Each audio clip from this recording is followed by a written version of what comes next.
My parents didn't forget my graduation gift. They priced me at $10.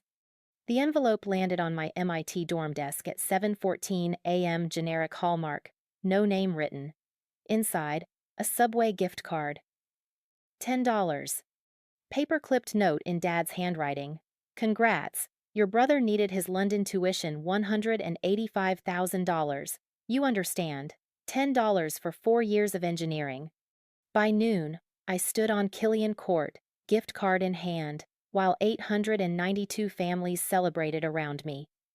My parents sat 3 rows back, smiling like they'd done enough. That $10 card gleamed under June's sun, physical proof of what I was worth to them. I didn't post it. My roommate's father did. Photo of that card next to my degree, caption showing the $185K comparison, 2.1 million views by evening. Dad's entire consulting firm saw it. Mom's garden club. Every relative who'd called me the independent one saw the math. Then their phones exploded. The acceptance email arrived at 6:47 a.m. on a Tuesday morning in March. I was 17, sitting in my high school's computer lab during zero period, refreshing my inbox every 30 seconds like some kind of caffeinated prayer ritual. When the subject line finally appeared, Massachusetts Institute of Technology admissions decision, my hands shook so badly I had to read it 3 times to believe it was real. Congratulations, Ethan Clarke. On behalf of the admissions committee, I am delighted to offer you admission to the MIT class of 2024. I called my parents before I even finished reading the email. I got in, I said when Dad picked up. My voice cracked. MIT, I got in. There was a pause. Then, that's great, Ethan. Really great. Great, not incredible, not life-changing, just great. Did you hear me? I pressed. It's MIT. Top 3 engineering program in the world. And they're offering merit aid $18,000 a year. That's wonderful, son. Dad's tone was the same one he used when I told him I'd won the regional science fair. Proud, but measured. Like he was checking off a box. We'll talk about it tonight. I'm late for a meeting. He hung up before I could respond. I stared at my phone. The acceptance email still glowing on the computer screen in front of me. Around me, other seniors were trickling into the lab, backpacks hitting desks, voices rising in pre-class chatter. I should have been screaming. I should have been running through the hallways like some cheesy movie montage. Instead, I felt the same quiet uncertainty that had followed me through every achievement of my childhood. Like I'd done something impressive, but not quite impressive enough. Growing up, I was the kid who won things. 3rd grade. First place at the county science fair with a solar-powered car made from Lego Technic and a calculator panel I'd salvaged from a broken garden light. The local newspaper ran a photo of me holding the trophy.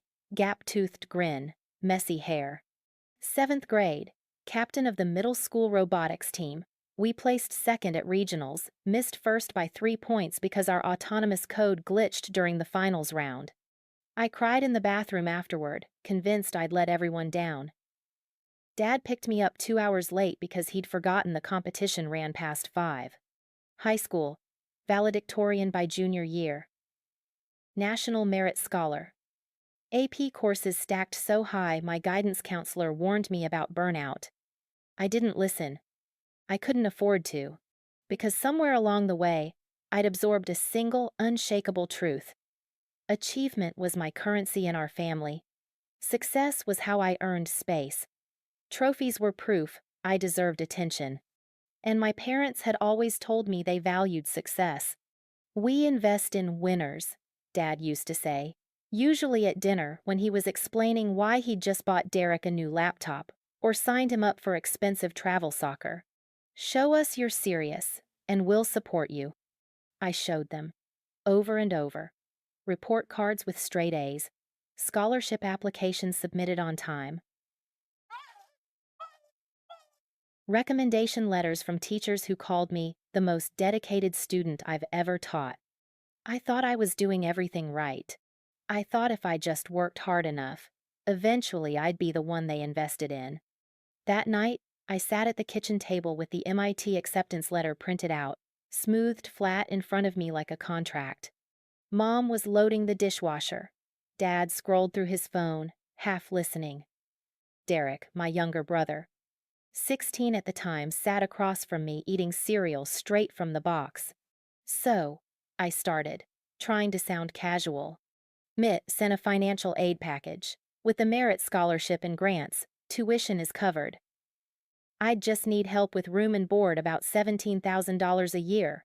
Dad glanced up. Room and board? Housing, meal plan, books. I'd rehearsed this. I had a spreadsheet prepared on my laptop, costs broken down by semester, part-time work-study income projected, loan options highlighted in yellow. I can cover some of it with work-study, maybe $4,000 a year.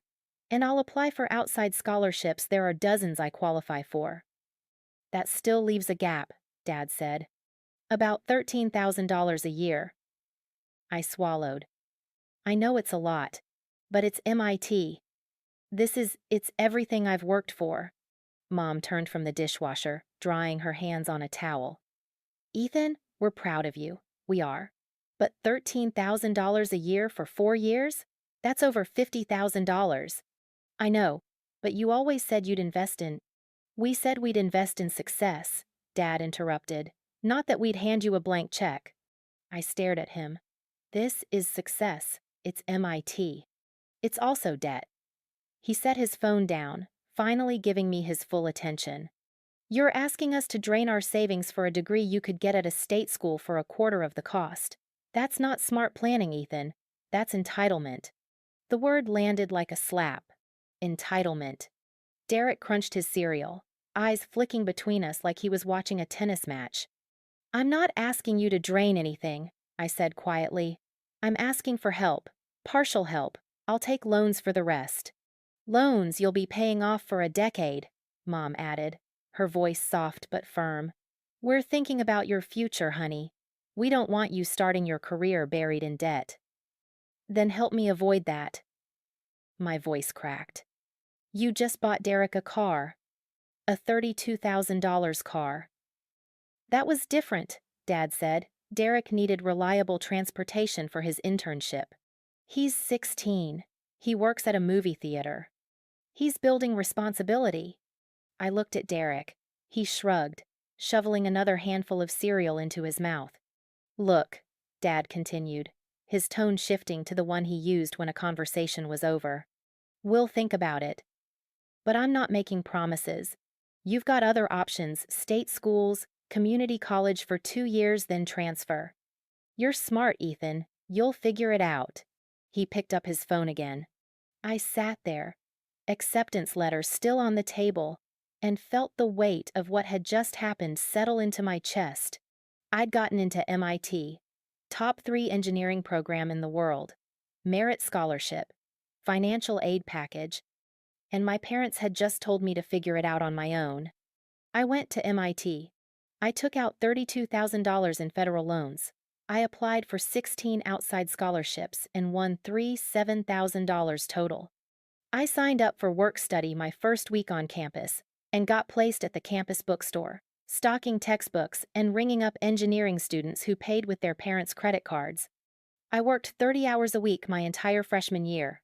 I survived on ramen, peanut butter sandwiches, and the free coffee the library put out during finals week. I didn't go home for Thanksgiving because I couldn't afford the flight. I declined a spring break trip to California with my hallmates because the $400 cost might as well have been $4,000. I studied in the library until 2 a.m. because my dorm room was too cold and I didn't want to waste money running the space heater. I wore the same 3 shirts in rotation because laundry cost $1.50 per load and I was saving every dollar. And I told myself it was worth it. Because my degree would prove something, my success would validate the sacrifice. One day, they'd see what I'd built, and they'd realize I'd been worth investing in all along. I believed that. I really did. The first time Derek mentioned studying abroad, I was halfway through my junior year at MIT. It was winter break. I'd come home for 5 days, the longest I could afford to take off from my bookstore shifts.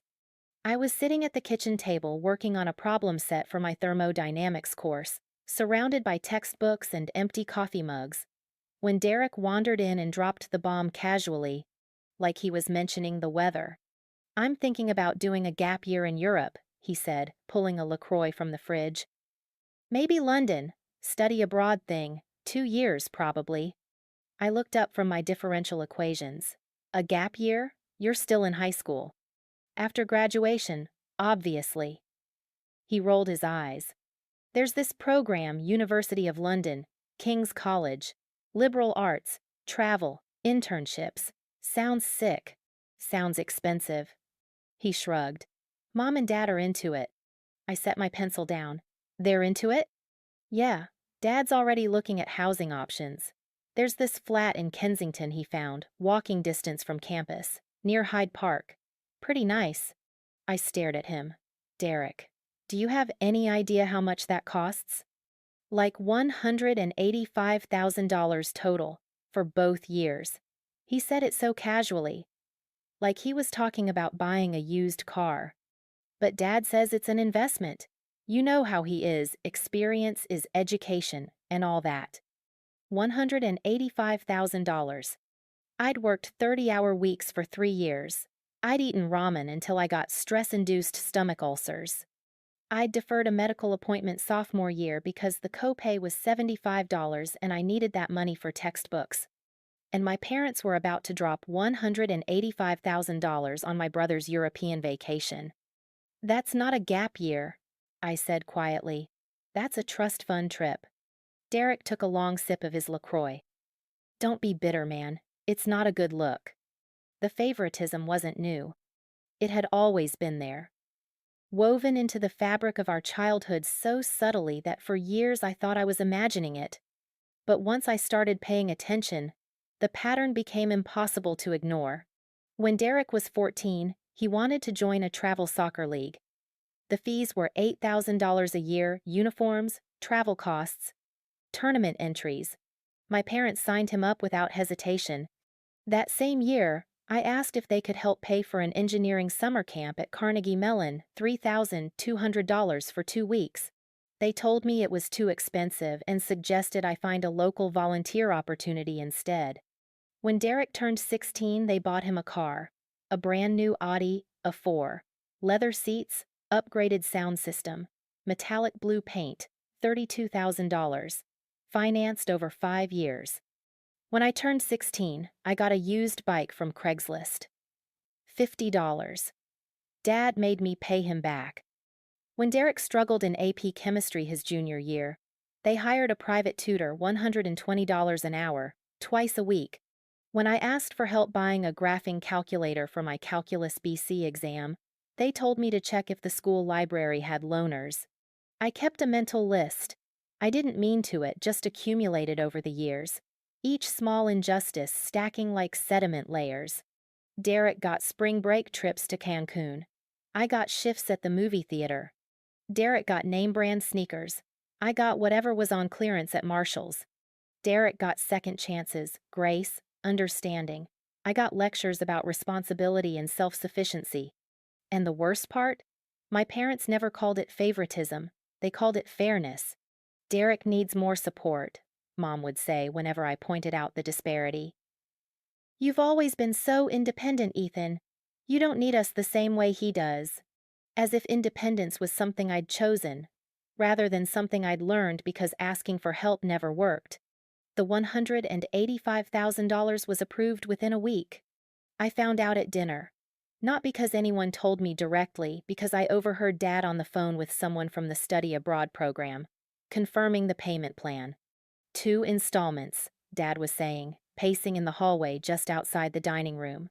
First, $92,500 in August, second payment in January. Yes. That works. We'll wire it.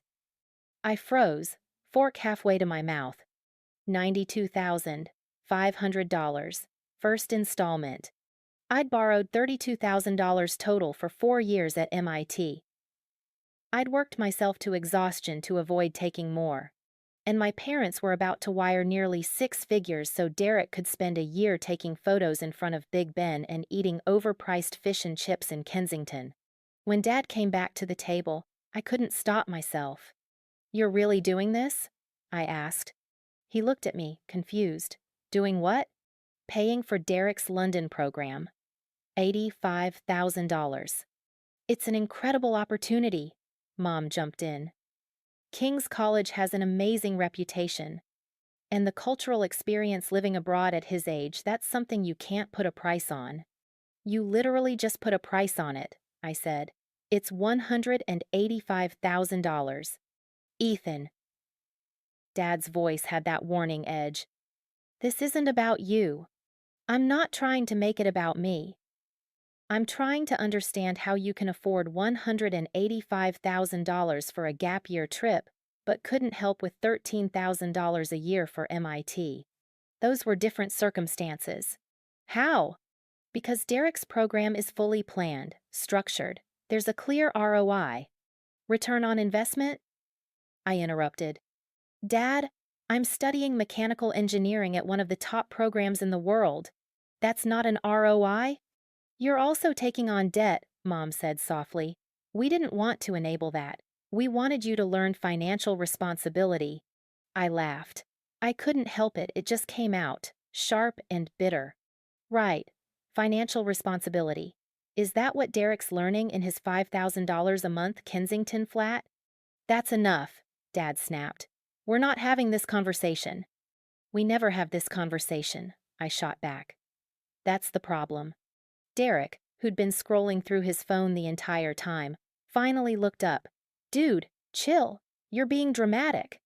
I looked at him, my little brother, who'd never worked for anything in his life, who coasted through high school with C's and B minuses, who was about to spend 2 years living in Europe on our parents' dime, while I scraped together rent money in a basement studio in Cambridge. "Yeah," I said quietly. "I'm the dramatic one." I left the table. No one stopped me. Over the next 6 months, I watched Derek prepare for London like it was some kind of coronation. New luggage, $800. New wardrobe, $2,400. Mom took him shopping at Nordstrom 3 separate times. New laptop, $2,200. MacBook Pro. Because European universities use different software. International phone plan, $95 a month. They threw him a going-away party in July. Catered, 40 people in our backyard. String lights hung between trees. A custom cake shaped like the London Bridge. I stood by the drinks table, holding a beer I wasn't drinking, watching relatives congratulate Derek like he'd accomplished something. 2 years in London," Aunt Rachel gushed. "Ethan, you must be so proud of your brother." "Thrilled," I said. She didn't catch the sarcasm. Derek gave a speech, thanked Mom and Dad for believing in him and investing in his future. Everyone clapped. Dad teared up. I left early. No one noticed. In August, Derek flew to London. In September, I started my senior year at MIT. I was taking 18 credit hours. I was working 25 hours a week at the bookstore. I was applying for jobs, preparing for career fairs, building my portfolio for graduation. And every time I checked Instagram, there was Derek posting photos from Camden Market, from Oxford Street, from weekend trips to Paris and Amsterdam and Barcelona. Designer coffee cups, Michelin star restaurants, West End theater tickets. He didn't caption them with anything meaningful. Just emojis, a plane, a wine glass, the British flag. Living his best life on my parents' dime. I muted his account after the 5th post of him in front of the Eiffel Tower. By the time spring semester started, I was exhausted. Not just physically, though I was that, too, running on 5 hours of sleep and cold brew, but emotionally, mentally, the kind of tired that settles into your bones and makes everything feel heavier than it should. I started seeing a therapist through MIT's counseling services. Free sessions, capped at 8 per semester. In our 3rd session, she asked me why I was so angry. I'm not angry, I said automatically. She waited. I'm just tired of being the one who has to prove himself, I admitted. My whole life, I've had to earn everything. And my brother, he just exists. And things happen for him. Do you think your parents see it that way? I think they don't see it at all. She nodded. What would it feel like if they did? I thought about it. I don't know. Validated, maybe. Like I mattered as much as he does. Do you think their approval would change how you see yourself? Probably not, I said. But it'd be nice to know I was worth more than a Subway gift card. I didn't know yet how literally true that would become. Graduation was 3 months away. I sent my parents the details in February. Date, time, location, ticket information. Ceremonies were at 10 a.m. on Killian Court, the big lawn in front of MIT's main building. Guests needed to RSVP by April. I didn't hear back for 2 weeks. When I finally called, Mom picked up on the fourth ring. Oh, honey, yes, we got your email. We'll be there. You'll be there, I repeated, just to confirm. Of course, we wouldn't miss it. Something in her tone felt off, too bright, too rehearsed. Is Derek coming? I asked. He's still in London, sweetie. The program doesn't end until July. Right. I just thought since you're paying for him to live there, maybe you could fly him back for a weekend. Silence. Ethan, that's not realistic. International flights are expensive. I almost laughed. $185,000 is expensive, Mom. A plane ticket is $600. We'll talk about it, she said, which was parent code for no. Okay, I said. Just let me know if you need help booking hotels. Cambridge fills up fast during graduation weekend. We will. Love you. She hung up. I stood there in my dorm room, phone in hand, staring at the MIT acceptance letter I'd framed and hung on my wall 4 years earlier. Congratulations, Ethan Clarke. Yeah, congratulations. The envelope was under my door when I woke up on graduation day. I almost stepped on it plain white. No markings. Just sitting there on the scuffed tile floor of my dorm hallway like someone had shoved it through the gap at the bottom of the door. I picked it up, still half asleep, and turned it over. No name, no return address, just my parents' handwriting on the front. Ethan. I opened it standing in the doorway, 7:14 a.m., still in the t-shirt I'd slept in. Inside was a Subway gift card. $10. Clipped to it, a note on a torn piece of yellow legal pad paper. Congrats. Your brother needed his London tuition $185,000. You understand. Dad. I read it 3 times. The first time, I thought it was a joke, some kind of weird prelude to the real gift, like they'd hidden an envelope with a check somewhere, and this was just their awkward sense of humor. The second time, I realized it wasn't a joke.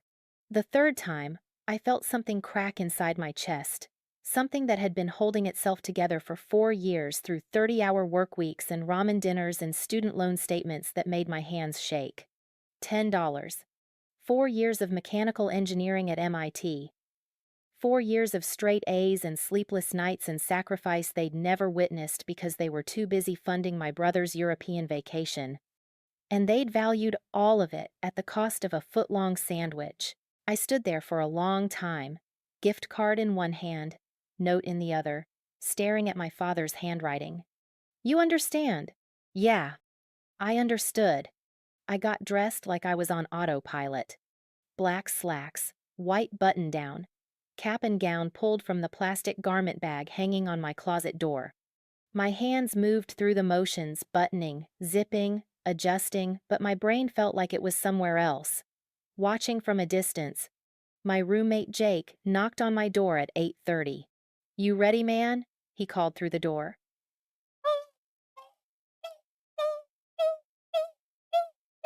We gotta be at Killian by 9 for lineup. Yeah, I said. My voice sounded flat. Give me 2 minutes. I looked at myself in the mirror. Cap crooked, tassel hanging wrong. 4 years of work reduced to cheap polyester and a cardboard square. I shoved the Subway card into my pocket. I don't know why, Maybe as evidence. Maybe because some part of me still couldn't believe it was real, and I needed proof. Jake drove us to campus in his mom's rental car. The morning was clear, warm, the kind of perfect June day Boston pulls out for graduation like a gift. Trees in full bloom. Families streaming across the bridge toward MIT's main campus, carrying flowers and cameras and balloons. Big day, Jake said, glancing over at me. You nervous? No. Excited? Not really. He frowned. Dude, you okay? Fine. I wasn't fine. But I didn't know how to explain what I was feeling, this strange hollow numbness. Like someone had scooped out my insides and replaced them with static. We parked near the student center and walked toward Killian Court. Graduates everywhere, caps and gowns in MIT's signature cardinal red. Parents snapping photos. Kids running across the grass. The energy was electric. Celebration in the air. I felt like I was watching it through glass. The ceremony started at 10 a.m. Killian Court was packed, rows and rows of white folding chairs stretching across the lawn. A stage set up at the far end with the MIT seal hanging behind the podium. Families filled the guest section, cameras ready, programs open. I sat in the third row of the graduate section, between Jake and a girl named Priya from my thermodynamics class. Around me, people were craning their necks, waving at parents in the crowd, grinning. I scanned the guest section. Once, twice, 3 times. I'd saved 2 seats for my parents. Row 12, aisle seats, right where they'd have a clear view. Easy to find. The seats were empty. I checked my phone. No messages, no missed calls. I texted my mom. You here? No response. The dean started speaking. I didn't hear a word. I kept my phone in my lap, screen glowing, waiting for the buzz of a reply. Nothing. By the time they started calling names, I'd accepted it. They weren't coming. Ethan Michael Clarke, Bachelor of Science in Mechanical Engineering. I walked across the stage in a daze. Shook the dean's hand. Took the diploma cover empty. The real one would be mailed later. Smiled for the photographer, even though my face felt like it was made of wax. The applause was polite. Scattered. The kind you get when no one in the audience knows who you are. I walked off the stage and back to my seat, diploma in hand, and felt the weight of those 2 empty chairs like a physical presence behind me. Around me, graduates were hugging, crying, laughing. Priya's mom was sobbing. Jake's dad was on his feet cheering. I sat down and pulled the subway card out of my pocket. $10. The sun caught the plastic, made it gleam, bright green, cheerful. I held it in my hand for the rest of the ceremony. After the recessional, families flooded the lawn. I stood near the edge of Killian Court, still holding the gift card, watching parents embrace their kids. Flowers handed over. Photos taken. Someone's dad lifted their daughter onto his shoulders even though she was 22 and wearing a cap and gown. Jake found me 20 minutes later. There you are, he said. My family wants to grab lunch. You coming? I'm good. Ethan. He looked at me. Really looked. Where are your parents? Not here. What? I handed him the subway card. He stared at it, turned it over. Read the note still clipped to the back. His expression shifted confusion to disbelief to fury in the span of 3 seconds. Are you fucking kidding me? He said. Nope. They didn't come. And they sent you this? Yep. This is... He stopped, shook his head. Ethan, this is insane. It's fine. It's not fine. He looked at the card again, then at me. $10. They gave you $10. Technically, it's a gift card, so it's classier. He didn't laugh.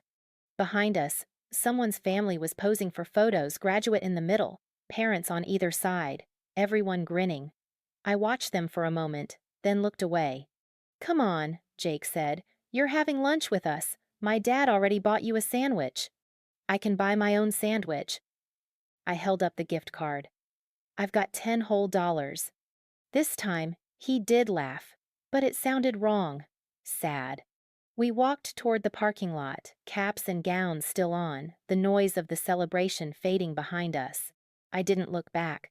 I didn't take photos. I didn't post anything on social media. I just left.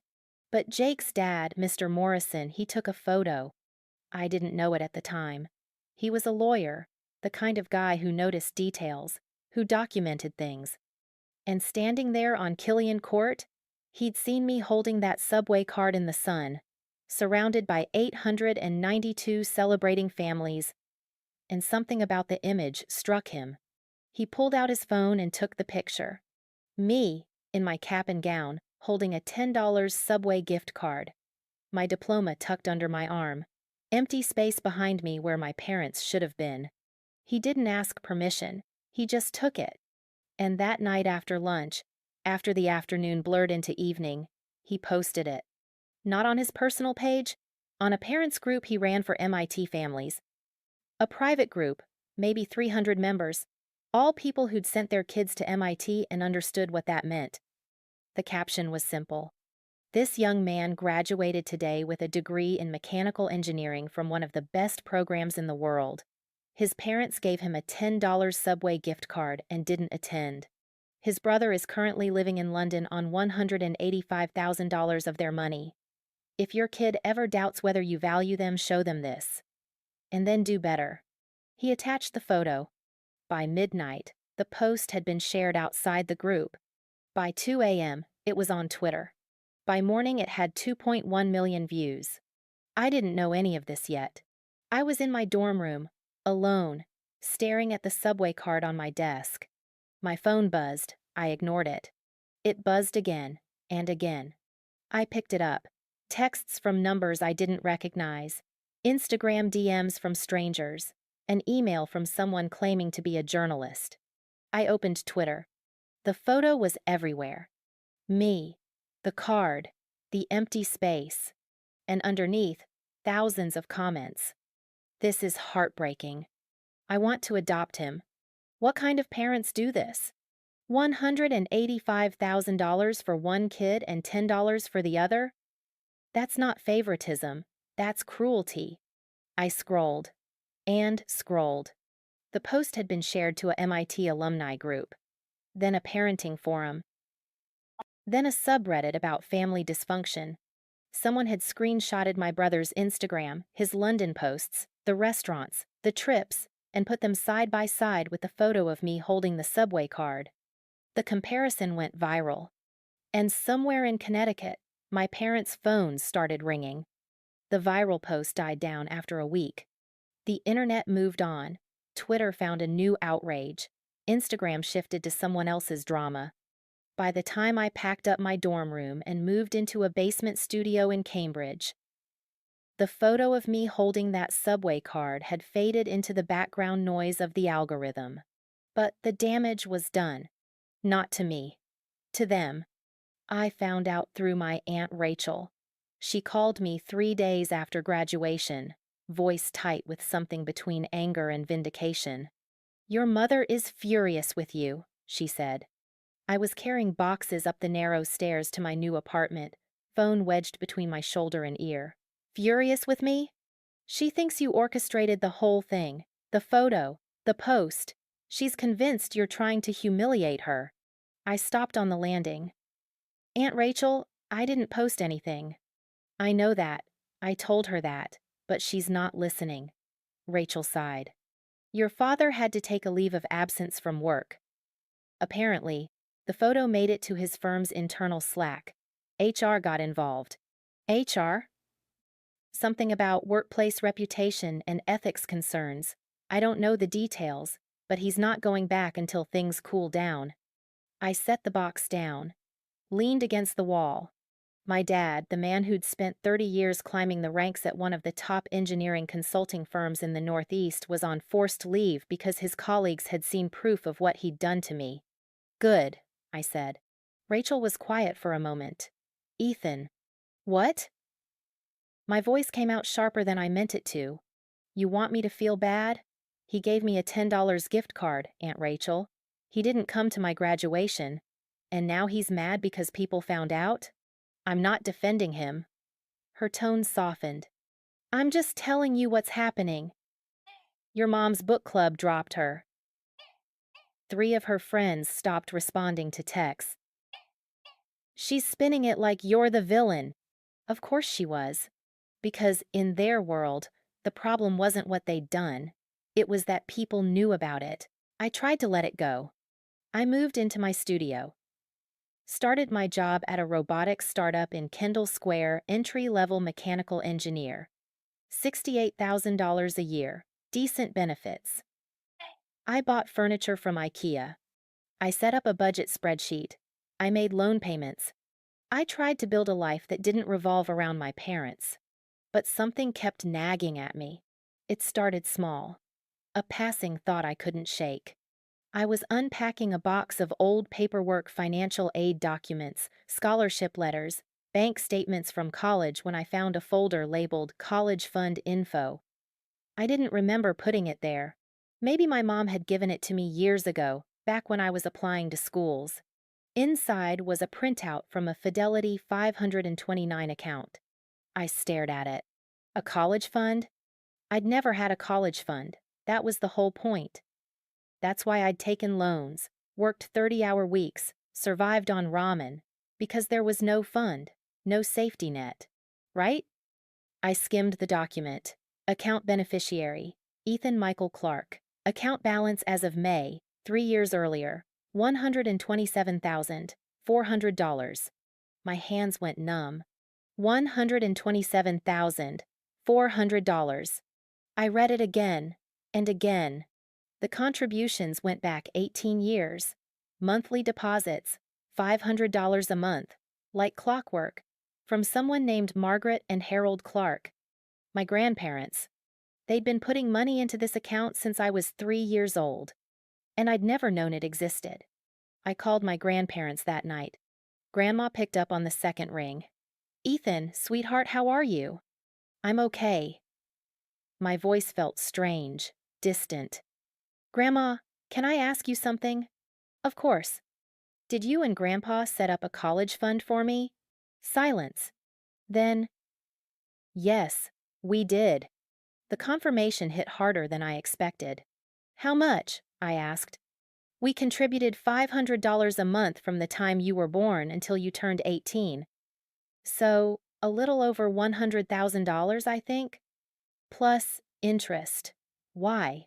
Because I just found a statement. From 3 years ago. It says the balance was $127,400. That sounds right. Grandma, I swallowed. I never used that money. Another pause. Longer this time. What do you mean you didn't use it? Her voice sharpened. Ethan, that account was for your education. We set it up specifically so you wouldn't have to take loans. I took loans, I said quietly. $32,000 worth. But the fund. I didn't know it existed. The silence on the other end was so heavy I thought the call had dropped. Ethan, Grandma finally said, her voice shaking. Your parents told us they were managing the account. They said they'd withdrawn it to pay for MIT. No. No, they didn't. Grandma, I paid for MIT with loans and scholarships. My parents didn't contribute anything. I heard her say something to my grandpa in the background, muffled, urgent. Then she came back on the line. Stay on the phone, she said. Harold's getting the paperwork. 10 minutes later, I had the full picture. My grandparents had set up the 529 account when I was born. They'd contributed faithfully for 18 years, $500 a month, $6,000 a year, compounding interest. By the time I graduated high school, the balance was $127,400. The account was custodial. My parents controlled it until I turned 18. After that, it was supposed to transfer to me. It never did. We asked your father about it when you started at MIT, Grandpa said, his voice tight. He told us he'd moved the money into a different account to maximize returns. Said he was handling your tuition payments directly. He lied, I said. Apparently. Grandma's voice came through, sharper now. Where did the money go, Ethan? I thought about Derek. London. The $185,000 study abroad program. The Kensington flat. The weekend trips to Paris. I think I know, I said. I didn't sleep that night. I sat at my kitchen table, cheap IKEA wood, already scratched with the 529 statement in front of me, staring at the numbers until they blurred. $127,400. My grandparents had given me a future. They'd planned for this, sacrificed for it, and my parents had stolen it. Not borrowed, not mismanaged. Stolen. By 3 a.m., I'd made a decision. I was going to find out exactly where that money went. I requested the full account history the next morning. Fidelity's customer service was annoyingly cheerful. The representative, Karen, according to the phone system, asked for my social security number, date of birth, and mother's maiden name. Security questions I barely remembered answering. "And what can I help you with today, Mr. Clarke?" "I need transaction records for a 529 account, all withdrawals, going back 3 years." "Absolutely, let me pull that up for you." Hold music, 45 seconds of jazz piano. Then, "Okay. I'm showing the account was closed 2 years ago. Final balance, 0. But I can send you a full transaction history. Would you like that emailed or mailed?" "Emailed." "Perfect. You should have it within 24 hours." I thanked her, hung up. The account was empty. Every dollar my grandparents had saved gone. The email arrived 18 hours later. I was at work, sitting in a conference room during a design review meeting, half listening to a senior engineer explain stress tolerances on a robotic actuator. My phone buzzed.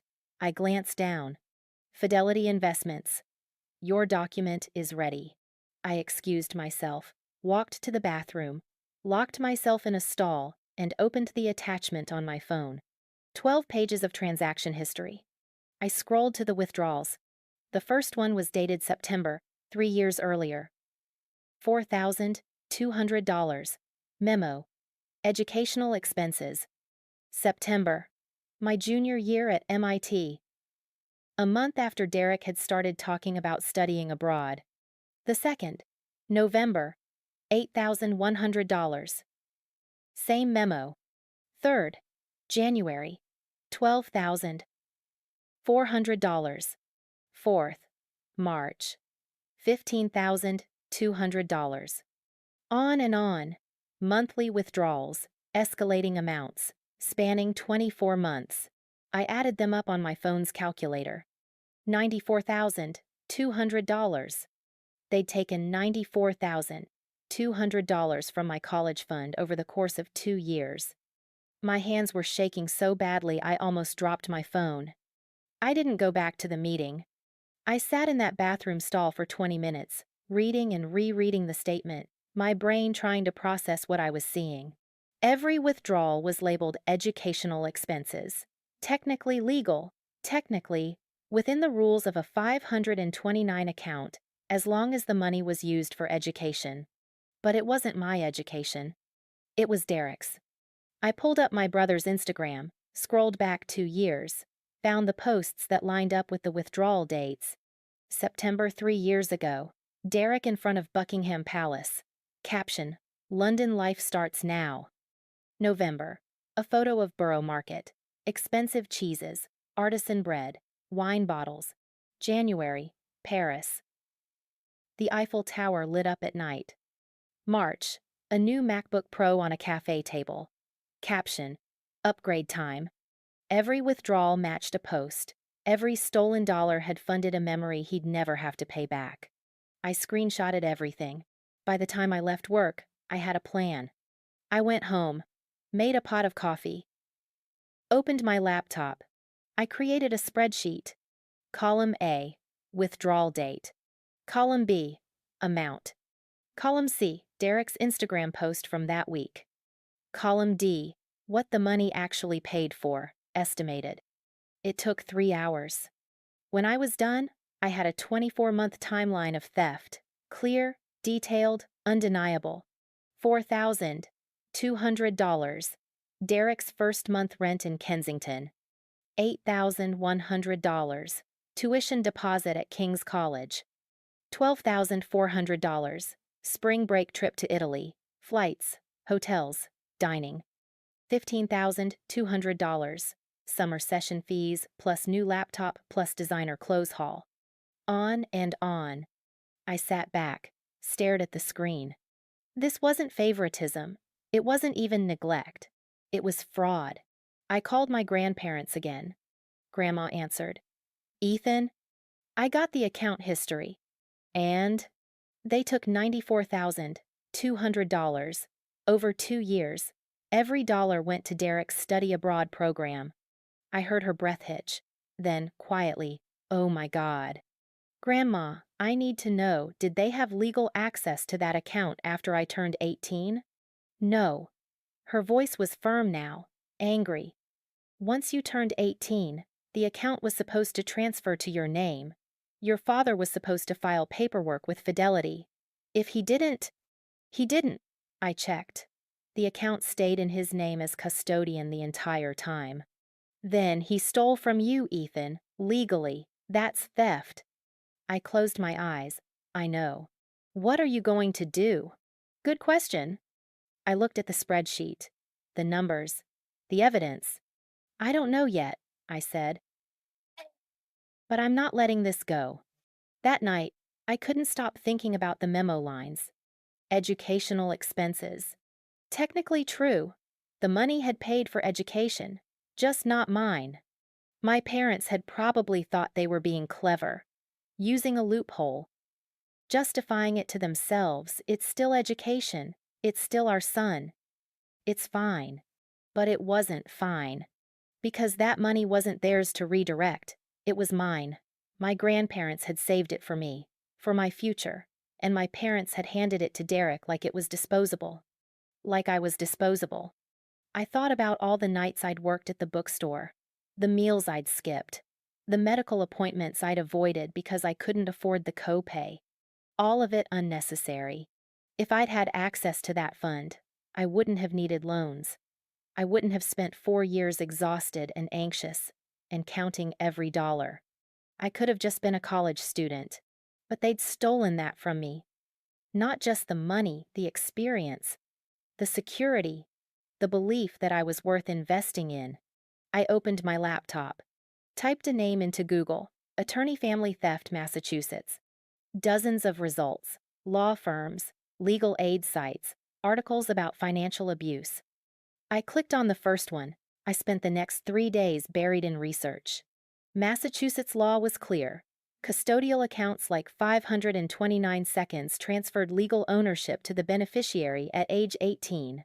If the custodian continued withdrawing funds after that without the beneficiary's consent, it was considered conversion, a fancy legal term for theft.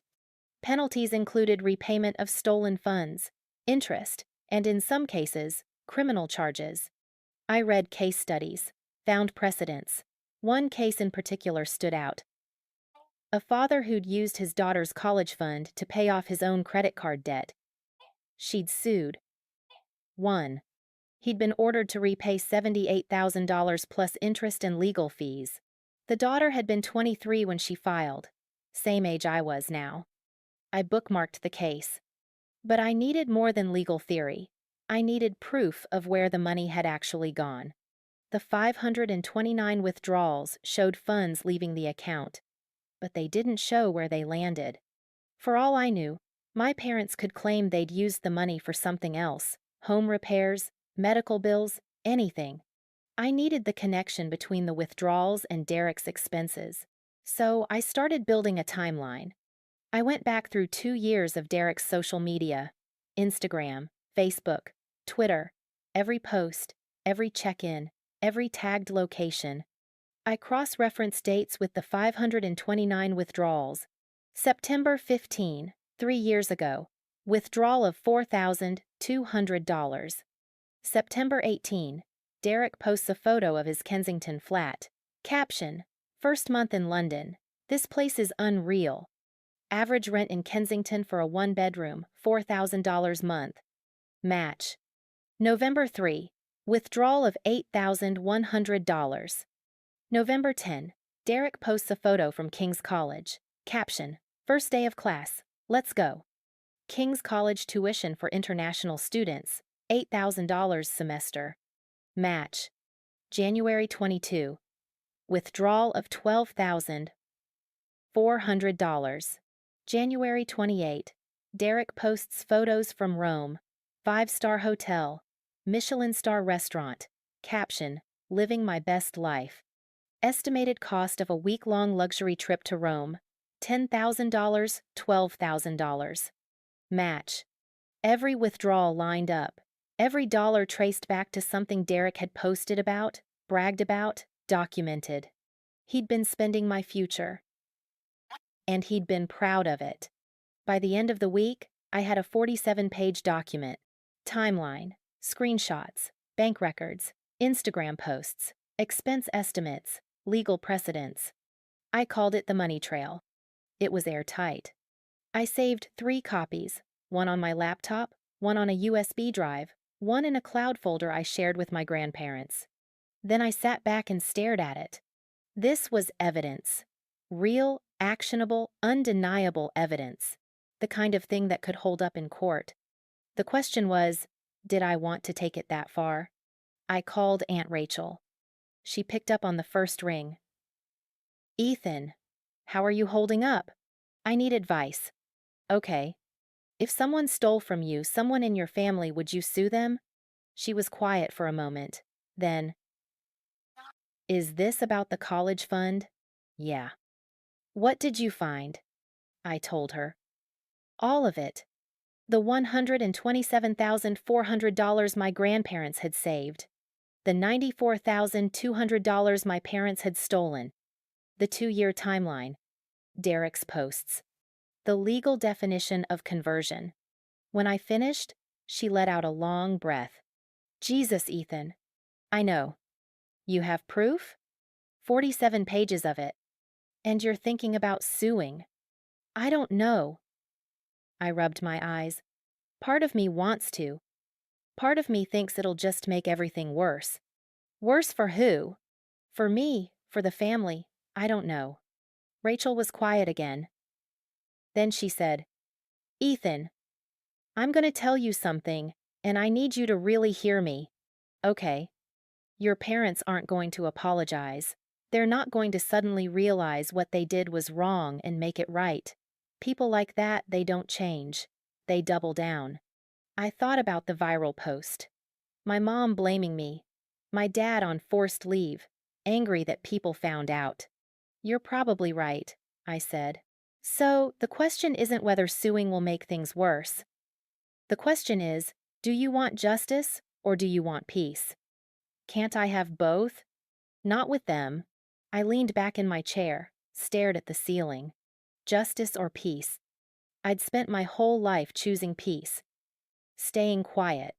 Not rocking the boat. Convincing myself that if I just worked harder, achieved more, maybe eventually they'd see me. And where had that gotten me? A $10 Subway gift card and 2 empty chairs at my graduation. I want justice, I said. Rachel didn't hesitate. Then go get it. That night I made a list. Next steps. Find a lawyer. File a demand letter, 30 days to repay. If they refuse, file a civil lawsuit. Document everything. Prepare for them to fight back. I stared at the list for a long time. This was real. I was really going to do this. Sue my parents. Drag this into court. Make it public. Burn whatever was left of our relationship to the ground. My hands were shaking again. But not from fear this time. From clarity. For the first time in my life, I wasn't asking for their approval. I wasn't hoping they'd choose me. I was choosing myself. I picked up my phone. Googled family law attorney Boston. The first result was a firm in downtown Crossing, Morrison and Associates. I clicked the link, and then I saw the name. David Morrison, senior partner, Jake's dad. I laughed, a short, sharp sound that surprised me. Of course. I drafted an email. Mr. Morrison, my name is Ethan Clarke. I'm a friend of your son Jake's. I need legal advice regarding a family matter, specifically the misappropriation of funds from a custodial account. I have documentation, and I'm prepared to pursue legal action if necessary. Would you be available for a consultation? Thank you. Ethan Clarke. I hit send before I could second guess myself. Then I closed my laptop, sat in the dark, and waited. David Morrison replied within 2 hours. Ethan, Jake mentioned you might need help. I have an opening Thursday at 2 p.m. No charge for the consultation. Bring whatever documentation you have. David Morrison. I stared at the email. No charge. Jake must have talked to him, explained something. I didn't know whether to feel grateful or embarrassed that I needed the help. I settled on grateful. Thursday was 3 days away. I spent them organizing everything, printing bank statements, highlighting withdrawal dates, compiling Derek's Instagram posts into a PDF with timestamps. By Wednesday night, I had a 3-inch binder of evidence sitting on my kitchen table. It looked official.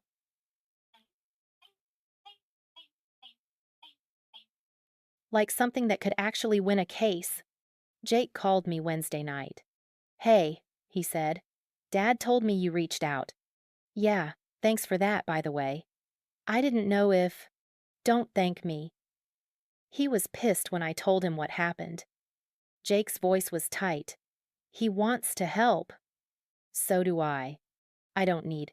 Shut up, Ethan. You're not doing this alone. I swallowed. Okay. Come over tomorrow night. After your meeting with my dad, we'll grab dinner or something. Emma wants to see you too. Emma was Jake's girlfriend, sharp, funny, studying environmental law at BC.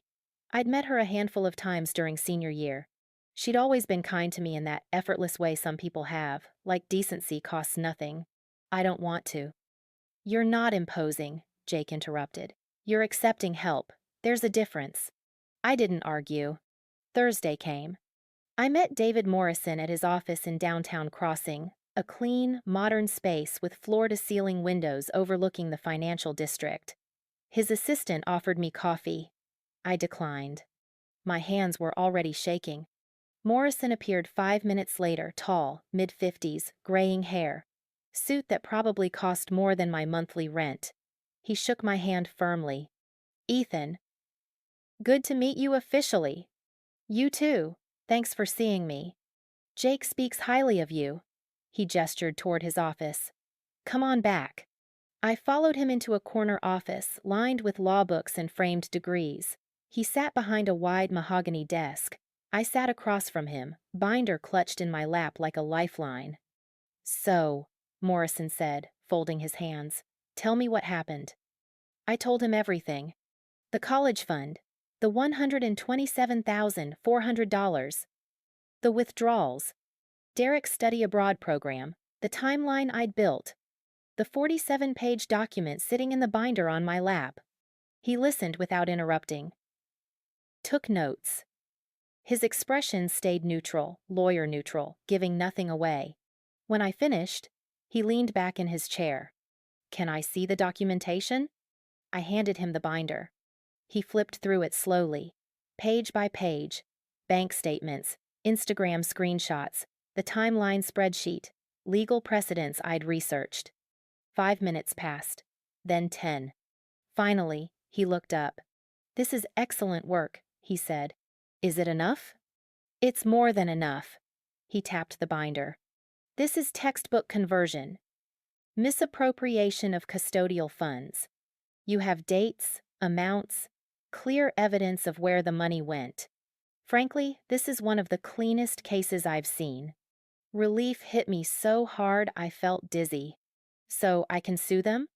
You can, and you'd likely win. He paused. But before we talk about litigation, let's talk about options. Morrison pulled out a legal pad, drew 3 columns. Option 1, he said, writing, demand letter. I send your parents a formal letter outlining the theft, the evidence, and a 30-day deadline to repay the full amount, $94,200 plus interest. If they comply, this ends quietly. And if they don't? Option 2. Civil lawsuit. We file in Superior Court for conversion and breach of fiduciary duty. Discovery, depositions. Trial if it goes that far. You'd be asking for the $94,200 plus 3 years of interest, roughly $8,100 plus legal fees. Total judgment around $114,000. I nodded. What's option 3? Criminal charges. His tone shifted. What your parents did could be prosecuted as larceny.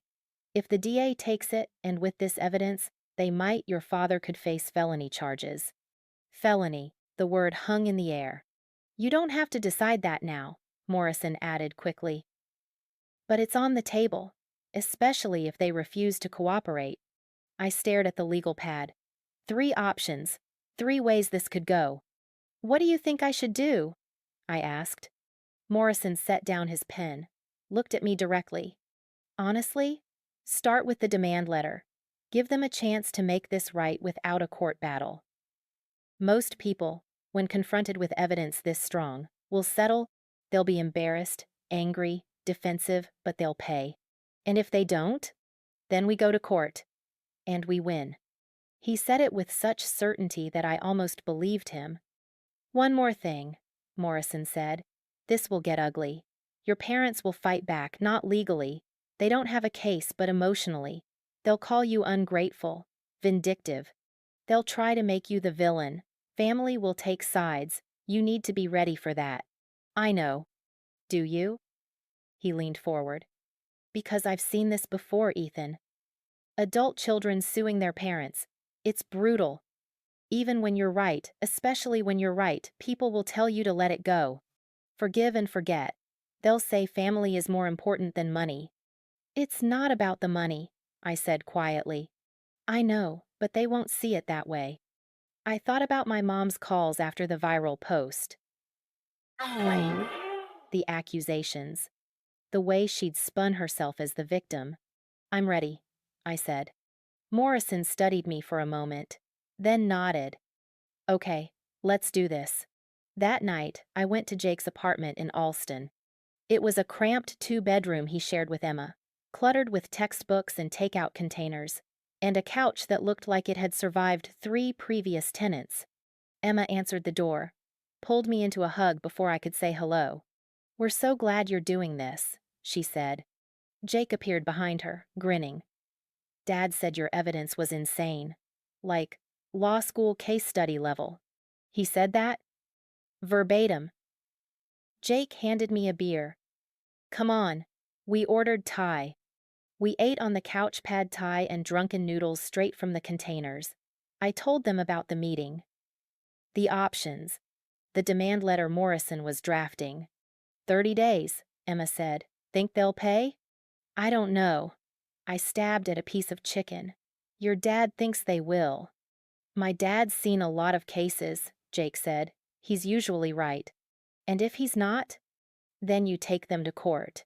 And you win. Jake leaned back, beer in hand. Dude, you have Instagram posts of your brother spending your money in real time. That's not a case. That's a murder. Emma laughed. Legal murder. I smiled despite myself. Seriously, though, Jake continued. You know we're with you, right? Whatever happens.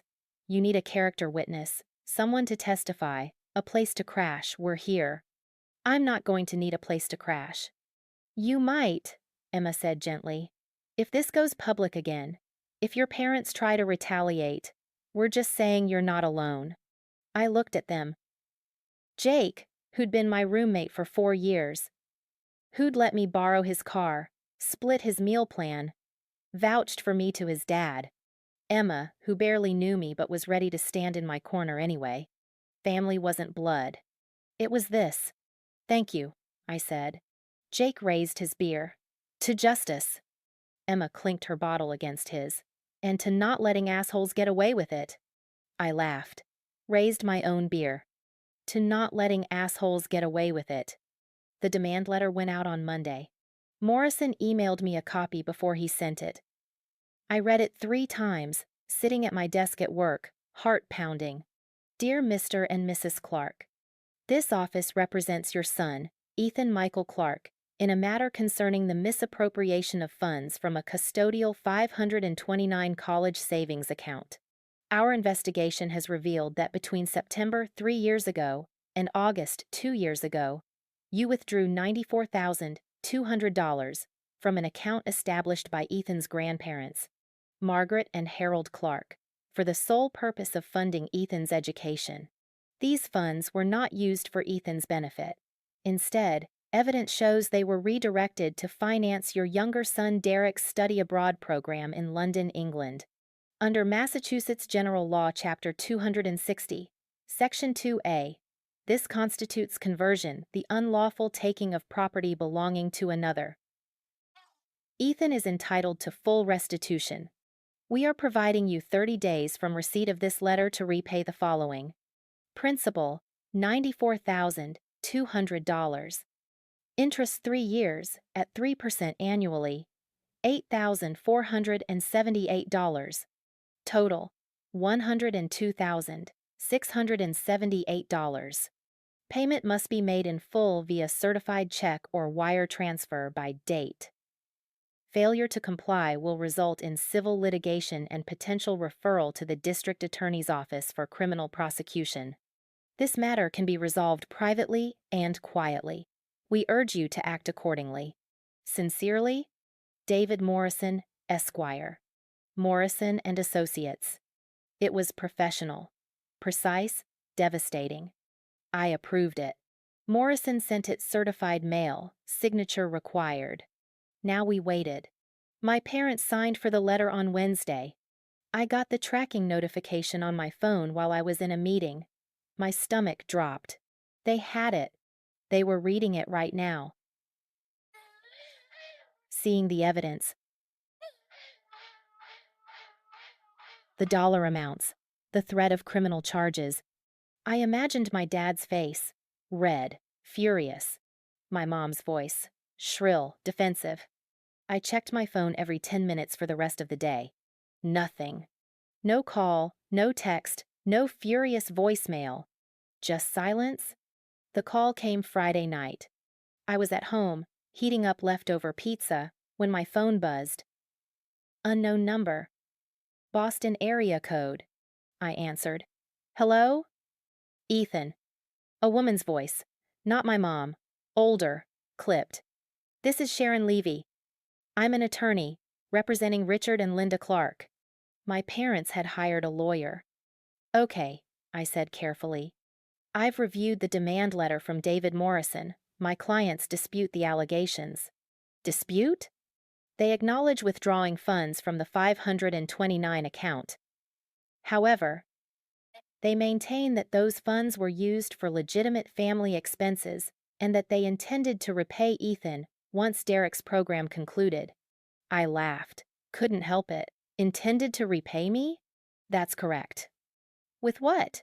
They gave me a $10 gift card at graduation. Sharon Levy's tone didn't shift.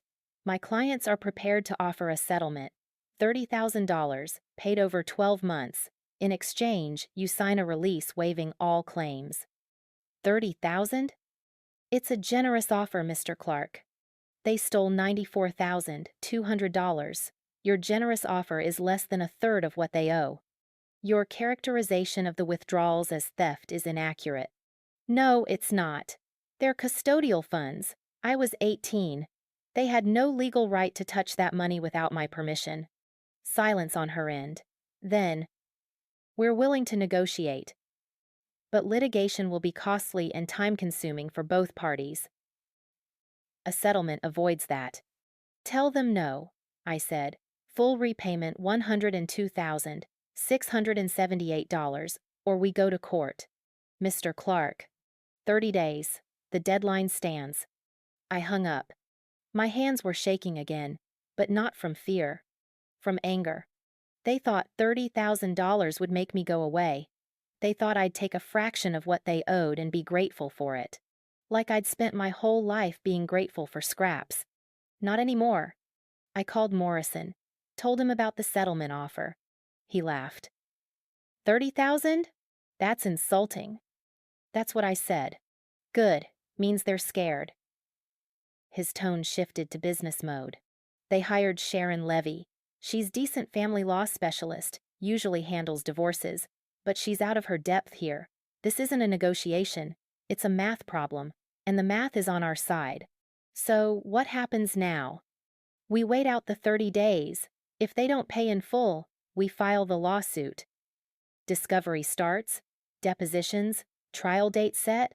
Could take 6 to 9 months, but we'll win. And if they keep offering settlements? We consider them, but nothing less than full repayment plus legal fees. You're not taking a loss because they're embarrassed. Agreed. Good. Morrison paused. How are you holding up? I'm fine. Ethan. I sighed. I'm angry. And tired. And I keep thinking about how they raised me. How they taught me to work hard, achieve, earn respect. And then they just took from me. Like I didn't matter. You matter, Morrison said firmly. That's why we're doing this. The 30 days crawled by.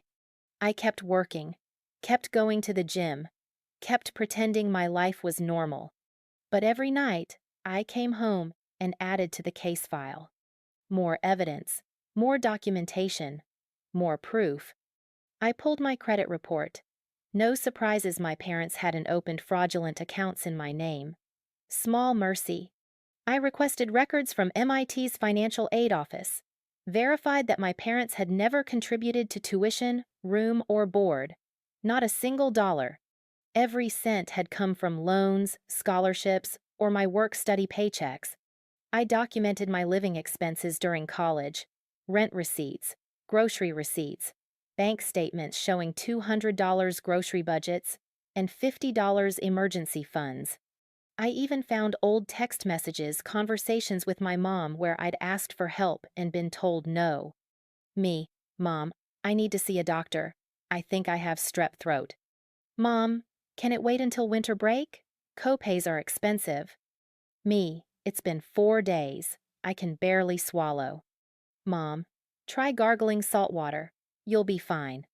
I never saw a doctor. The strep turned into bronchitis. I missed a week of classes. That same month, my parents had withdrawn $12,400 from my college fund to send Derek to Rome. I met with Morrison twice more before the deadline. The first time, we went over the lawsuit draft.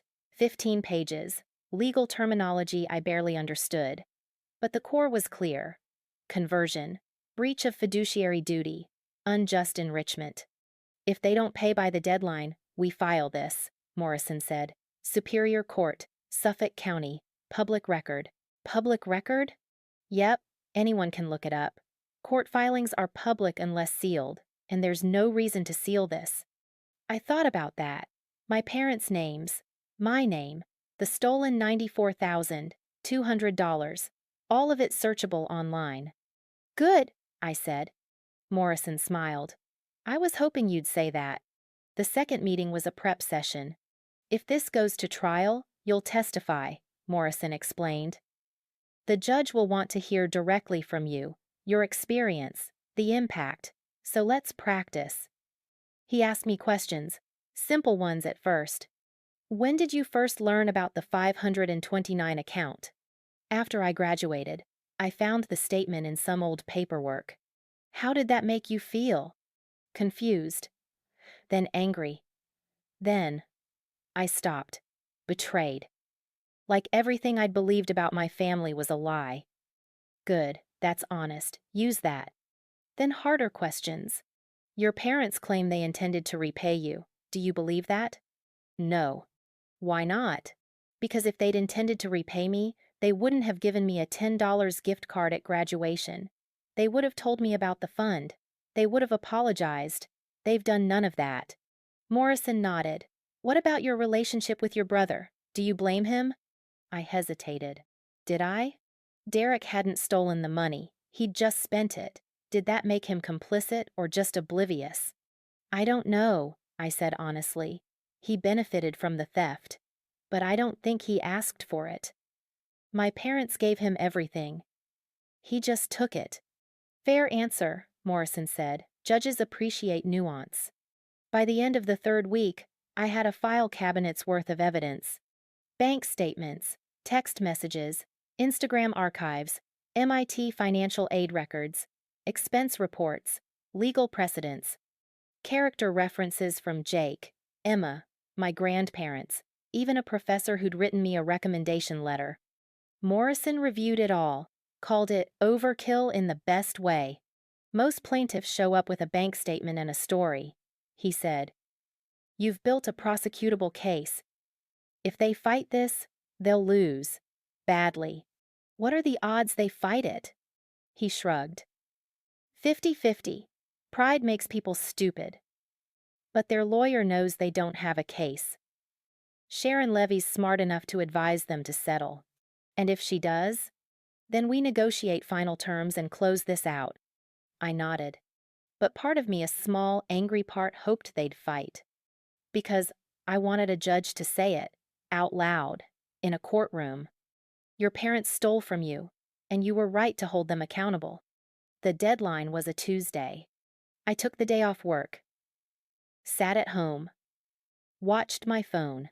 Morrison had told me not to expect immediate contact. They'll wait until the last possible moment. 5 p.m., probably. Maximum drama. He was right. At 4:53 p.m., my phone rang. Sharon Levy. I answered. Yes? Mr. Clarke, I've spoken with my clients. They're prepared to make a final offer. I'm listening. $75,000, paid in full within 60 days, in exchange for a signed release and a non-disparagement agreement. Non-disparagement, meaning I couldn't talk about this, couldn't post about it, couldn't tell anyone what they'd done. No, I said. Mr. Clarke, this is a fair. It's not full repayment, and I'm not signing away my right to tell the truth. The answer is no. If we proceed to litigation, then proceed. My attorney is ready to file. I hung up, called Morrison. They offered 75, I said, with a gag order. Of course they did. He sounded almost amused. What did you say? No. Good. I'll file the lawsuit in the morning. Morrison?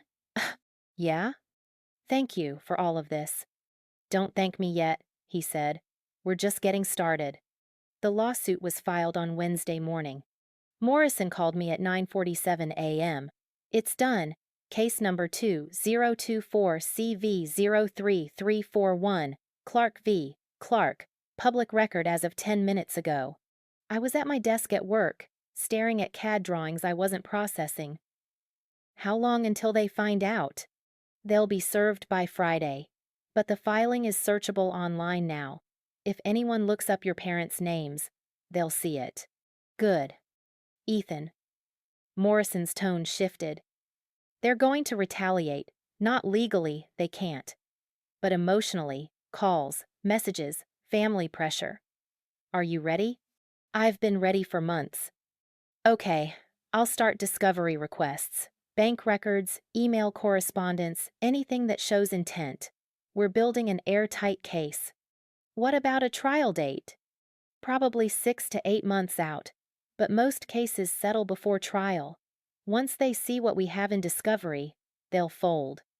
I thanked him, hung up, stared at my computer screen. 6 to 8 months of waiting, of discovery, of legal chess moves. I didn't want to wait that long. The idea came to me that night. I was scrolling through Facebook, procrastinating on a design review when I saw a post from my cousin Mia. She was planning a family reunion, 4th of July weekend, my parents' house. 50+ people invited. Can't wait to see everyone. It's been too long. Let's make this one for the books. A family reunion. My parents' house. 50 witnesses. I screenshot the post. Sent it to Jake. Me. Think your dad would hate me if I confronted my parents publicly? Jake. Context? Me. Family reunion.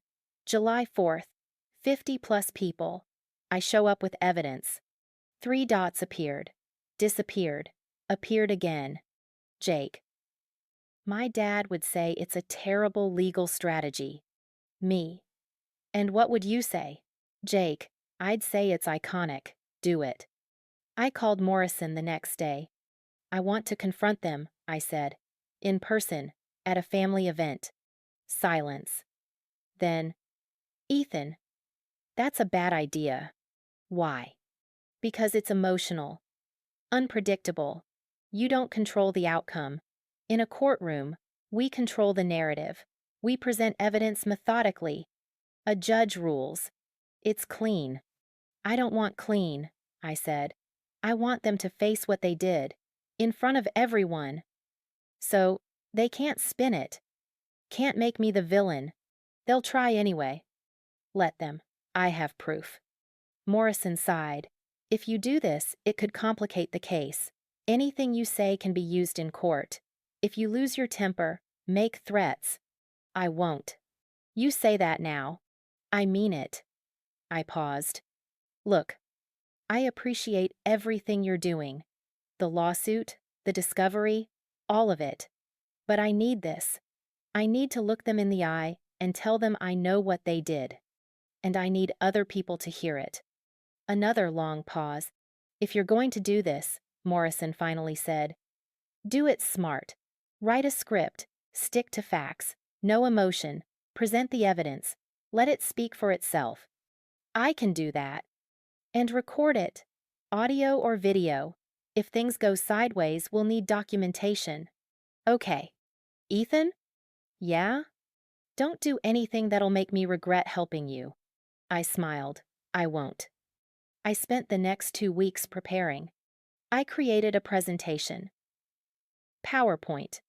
15 slides. Slide 1. Title: The $94,200.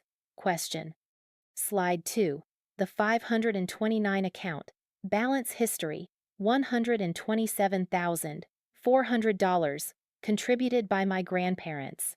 Slide 3. Withdrawal timeline. Dates, amounts, memo lines. Slide 4 to 10. Side-by-side comparisons. Each withdrawal paired with Derek's Instagram post from that week. Slide 11. My experience. Loans. Work study. Ramen budgets. The $10 gift card. Slide 12. The lawsuit. Case number. Legal definition of conversion. Slide 13. The demand letter. $102,678 owed. Slide 14. Their response. $30K settlement offer. Refusal to pay. Slide 15. The question. Was I worth less than a Subway sandwich? I practiced the presentation in my apartment. Timed it. 8 minutes. Factual, calm, devastating. Jake watched a rehearsal over video chat. Holy shit, he said when I finished. That's brutal. Too much? No, it's perfect. But dude, your parents are going to lose it. I know. And the rest of your family? Some will side with them, some won't. I don't care anymore. Jake grinned. You're really doing this. I'm really doing this. I RSVP'd to the reunion 3 days before the event. My cousin Mia responded immediately. Ethan! Yes! We've missed you. Mom and Dad are going to be so happy you're coming. I didn't respond. I packed my laptop, printed backup slides in case the projector failed, charged my phone, tested the voice recorder app. I was ready. July 4th arrived hot and clear. I woke up at 6 a.m. Couldn't sleep. My stomach felt like I'd swallowed a bag of nails. I made coffee, stared at the presentation file on my laptop. 15 slides, 8 minutes, 50 witnesses. This was really happening. Jake called at 8 a.m. You good? He asked. Not even a little. You need me there? I can drive down. Be your backup. No, this is something I have to do alone. Okay, but call me after. I want to hear everything. I will. Ethan? Yeah? Fuck them up. I laughed despite the nausea. That's the plan. The drive to my parents' house took 90 minutes. Westchester County. Tree-lined streets. Colonial homes with manicured lawns. The kind of neighborhood where people drove Lexuses and complained about property taxes. I parked 2 blocks away, sat in my car for 10 minutes, staring at the steering wheel. I could still back out. Drive home. Let the lawsuit play out in court like Morrison wanted. But that wasn't why I was here. I wasn't here for a legal victory. I was here for a reckoning. I grabbed my laptop bag, got out of the car, walked toward the house. The backyard was already packed. 50, maybe 60 people. Kids running around with sparklers. Adults clustered in lawn chairs, holding beers and plastic cups of sangria. A folding table covered with food, potato salad, hot dogs, watermelon, chips. Red, white, and blue streamers hung from the trees. A banner stretched across the deck. Happy 4th of July! It looked like a Hallmark card. I walked through the side gate. Nobody noticed me at first. I was just another guest, blending into the crowd. Then, Mia saw me. "Ethan!" She sprinted over, threw her arms around me. "You came! Oh my God, I'm so glad you're here!" "Hey, Mia!" "Come on, I'll get you a drink." Mom made her famous sangria. "Actually, I need to talk to everyone. Is there a microphone or—" "A microphone?" She laughed. "This isn't a wedding, dude. Just grab a beer and relax."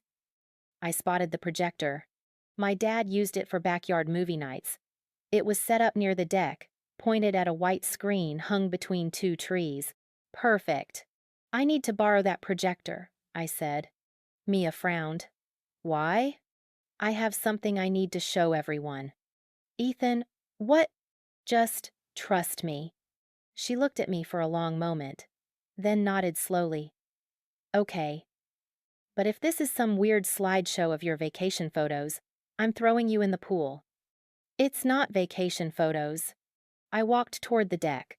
My parents were standing near the grill. Dad flipping burgers, Mom laughing with her sister. They looked relaxed, happy, oblivious. I connected my laptop to the projector. The screen lit up. The $94,200. Question. Someone noticed. "Hey, what's that? Is someone doing a presentation?" Heads turned, conversations paused. My dad looked up from the grill. Our eyes met. His expression shifted. Confusion, then recognition, then something close to dread. "Ethan." His voice was tight. "What are you doing?" "Telling the truth," I said. I pressed play. The first slide fills the screen. The $94,200. Question. 60 people stare at it. Conversations stop mid-sentence. Kids pause, sparklers forgotten. I stand near the projector, laptop in hand, voice steady. "For those of you who don't know, I'm Ethan Clarke, Richard and Linda's oldest son. I graduated from MIT 2 months ago." Scattered applause, polite, awkward. My dad steps forward. "Ethan, this isn't the time." "It's exactly the time." I don't look at him. I look at the crowd. When I was born, my grandparents, Margaret and Harold Clarke, set up a college fund for me. They contributed $500 a month for 18 years.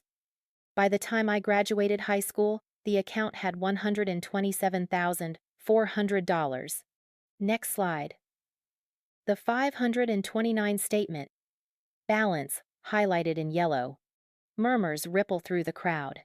"I never knew that fund existed," I continue. "I took out $32,000 in student loans. I worked 30 hours a week. I survived on ramen and library coffee." Slide 3. My student loan statement.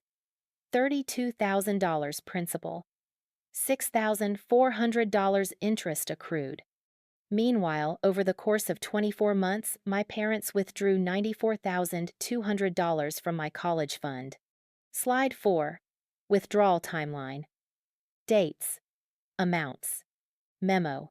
Educational expenses. The murmurs get louder.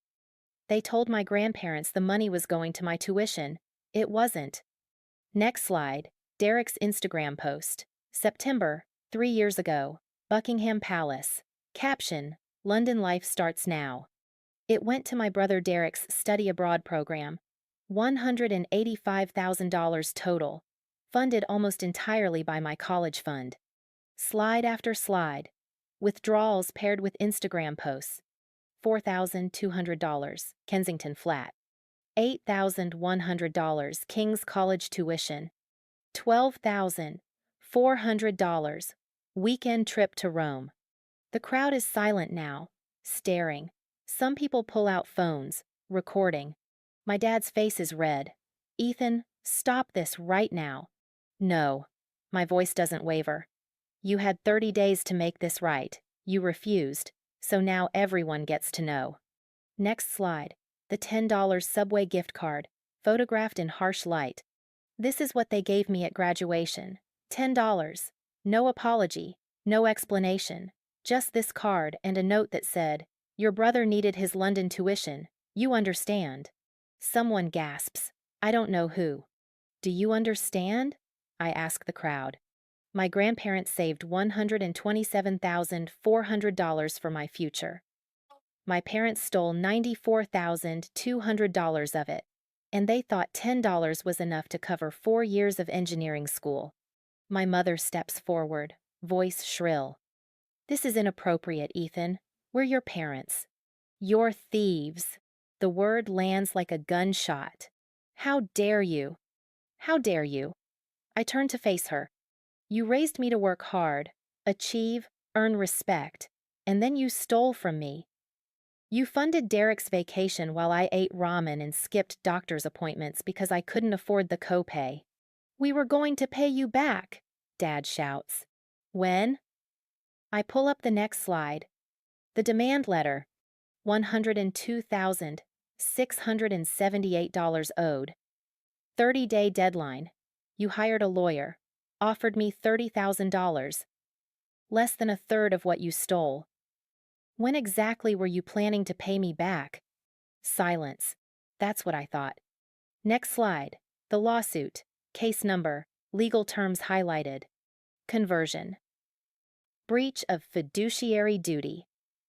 Unjust enrichment. Last week, I filed a lawsuit. Superior Court, Suffolk County. Public record. My attorney says we'll win. Because this isn't a family disagreement. It's theft. You're tearing this family apart? Mom's voice cracks, tears on her face. Over money. You tore it apart. My voice is calm. Cold. You chose Derek over me. For years. And when I finally called you out, you blamed me for being ungrateful. We gave you everything. You gave me nothing. I pull up the final slide, a question in bold letters. Was I worth less than a Subway sandwich? You gave Derek $185,000. You gave me $10. That's not love. That's math. And the math says I'm worth nothing to you. The backyard is dead silent. My cousin Josh is filming on his phone. Aunt Rachel has tears in her eyes. My grandparents sitting near the back look devastated. Derek isn't here, still in London, probably better that way. I spent my whole life trying to earn your approval, I say. Straight A's, science fairs, scholarships. I thought if I just worked hard enough you'd finally see me. But you never did, because I was never the problem. You were. Dad steps toward me, fists clenched. Get out. Gladly. I close the laptop, unplug it from the projector. But before I go, I want everyone here to know something. I look at the crowd. Faces I've known my whole life. Aunts, uncles, cousins, family friends. If you ever wondered why I stopped coming to holidays, why I didn't visit, why I kept my distance, this is why. Because they taught me I don't matter. And I'm done pretending that's okay. I turn to leave. Ethan, wait. It's Grandma. She stands, walks toward me. Grandpa follows. She pulls me into a hug. We're so sorry, she whispers. We didn't know. We should have checked. It's not your fault, I say. Grandpa's jaw is tight. He turns to my dad. Richard, you and I need to talk. Now. Dad, this isn't... Now. I walk toward the side gate. People part to let me through. Some look sympathetic. Some look shocked. A few look angry but not at me. As I reach the gate, Aunt Rachel catches up. Ethan. I stop. I'm proud of you, she says. And I'm sorry for not seeing this sooner, for not standing up for you. It's okay. It's not. She hands me her phone number on a torn piece of paper. If you need anything, a place to stay, a witness, anything, call me. I mean it. I take the paper. Nod. Behind us I hear shouting. My dad and grandpa. My mom crying. Cousins arguing. Chaos. Good. I walk through the gate. The street is quiet. Bright sun. Blue sky. Fireworks somewhere in the distance. I get in my car. Sit for a moment. Then I pull out my phone. 37 notifications, texts, calls, Instagram DMs. I open the first message. It's from Josh, my cousin who was filming. Dude, that was insane. I posted the video. Hope that's okay. I click the link. The video is already live. Facebook, public post. 300 views, 50 shares, comments flooding in. Holy shit! This is heartbreaking and badass at the same time. I hope he wins the lawsuit. Those parents are disgusting. I watch the video, see myself standing there, presenting the evidence, calm, methodical, unshakable. I barely recognize myself, but I like who I see. I call Jake. He picks up on the first ring. Did you do it? I did it. And it went viral. Again. Jake laughs. Of course it did. You okay? Yeah. I start the car. Yeah, I think I am. Good. Come over. Emma's making tacos. You can tell us everything. I'll be there in 2 hours. I hang up. Pull away from the curb. And for the first time in months, I feel light. The video hit 1 million views by midnight. I was at Jake and Emma's apartment, halfway through my second beer, when my phone started exploding. Notifications every few seconds. Instagram, Facebook, Twitter, even LinkedIn. Somehow. Josh's video had escaped Facebook. Someone screen recorded it, uploaded it to TikTok with the caption, "Guy exposes parents for stealing $94K at family BBQ." From there it spread like wildfire. Reddit, Twitter, YouTube commentary channels. By 2 a.m., it had 3.2 million views across platforms. The comments were overwhelmingly supportive. Thousands of people sharing their own stories of family financial abuse. Others praising me for standing up. A few calling me ungrateful or disrespectful, but they were drowned out. You're trending, Emma said, scrolling through Twitter on her laptop. Number 7 in the US, number Subway gift card. I laughed. It felt surreal. My phone rang. Unknown number. I ignored it. It rang again. Different number. Journalists, Jake said. They'll want interviews. Tell them to fuck off. I didn't answer any calls that night. Instead, I read the messages from family. Aunt Rachel sent a long text of support. My cousin Mia apologized for not believing me sooner. 3 other cousins, people I barely talked to, sent variations of, "I always knew something was off about your parents." My grandparents called at 11 p.m. Grandma was crying. Grandpa's voice was steel. "We confronted your father," Grandpa said. "He admitted everything, tried to justify it, said Derek needed the opportunity more than you did." My stomach twisted. "What did you say?" I told him he's no longer in our will. Everything goes to you now, and we're testifying on your behalf if this goes to trial. You don't have to. We want to, Grandma interrupted. You deserved better. We're sorry we didn't protect you. I didn't know what to say, so I just said thank you. We talked for another 20 minutes. They asked if I needed money, a place to stay, anything. I told them I was okay. I had a job, an apartment, a lawyer, friends who actually cared. I had more than I'd ever had with my parents. The lawsuit accelerated after the video went viral. Morrison called me Monday morning. Sharon Levy wants to settle. They're offering full repayment $102,678. plus an additional $12,000 for legal fees and emotional distress. I was at my desk at work, pretending to review technical drawings. They're paying? In full. Cashier's check. They want this over before the media attention gets worse. What about the non-disparagement clause? Gone. They dropped it. You're free to talk about this however you want. I leaned back in my chair, stared at the ceiling. They'd caved, completely. Do I take it? I asked. That's your call. But Ethan, this is a good offer. Better than we'd get at trial. And it's immediate. No depositions, no drawn-out discovery, no waiting 8 months for a court date. I thought about it. About sitting in a courtroom, watching my parents squirm under cross-examination. About a judge reading the verdict aloud, validating everything I'd said. It would feel good. But it wouldn't change anything. They'd already been exposed. The damage was done. I'll take it, I said. Smart choice. I'll draft the settlement agreement. You'll have a check by end of week. The check arrived on Thursday. $114,678. I stared at it for a long time. Cashier's check. My name printed in neat black letters, signed by my father. It felt heavier than it should. I deposited it the same day, paid off my $32,000 in student loans immediately, watched my balance jump from $8,400 to $91,078 in a single transaction. For the first time in my adult life, I had savings. Real savings. The kind that meant I could handle an emergency, take a vacation, breathe. I bought myself dinner at a nice restaurant. Nothing extravagant, just a steak, a good beer, a dessert I didn't have to feel guilty about. I sat alone at the bar, ate slowly, and let myself feel what I'd earned. Relief, vindication, peace.